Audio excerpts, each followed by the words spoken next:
Good morning and welcome back to another Friday. The last few weeks we've talked about some of the underlying issues that relate to stress, whether it's biological or psychological. And last week we even talked about some of the sentences that you can write to be able to understand some of the underlying emotions that may be related to some of that anxiety. Today I wanted to talk about the social issues that relate to anxiety. And oftentimes this is some sort of stress, whether it's stress at work or it's stress at home, in relationships, wherever that stress is coming from that relates to other people, that's going to cause us some anxiety, or it can cause us some anxiety. And oftentimes that anxiety comes from the main thought of, I don't know what happened, and or this isn't going well, or I've created a problem and I don't know how, or I don't know how to fix this. And so then our anxiety starts to raise up and up and up as we're attempting to figure out, how do I get this to go back to normal, or what I perceive to be normal in a social situation.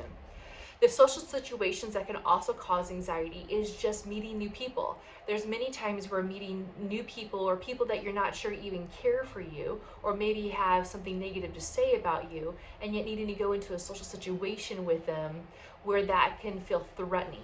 And when that feels threatening, then our anxiety goes up as well. In fact, any kind of social situation where we start to feel some sort of vulnerability can give way for our anxiety to grow. One of the best things to do at this point is to be able to recognize, first and foremost, that you are safe, that you know who you are, and that you know your identity is grounded.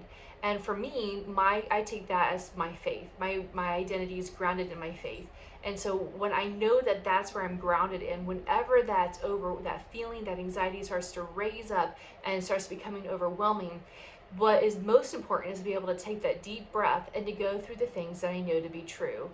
I know my name, I know my age, I know who I belong to, I know who my people are, I know my faith, I know what I do. Those are some of the things that we can go through with ourselves to be able to recognize what the truth is. The other thing that helps us recognize what truth is and to stay grounded, at least in my perspective, is to cite a scripture verse. I love quoting Philippians 4:6-9.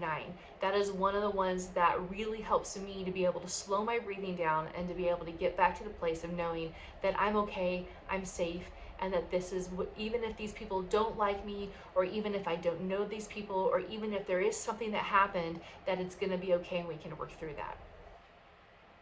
Well, I hope you have a great weekend. Thanks so much for joining me. I'll see you next week.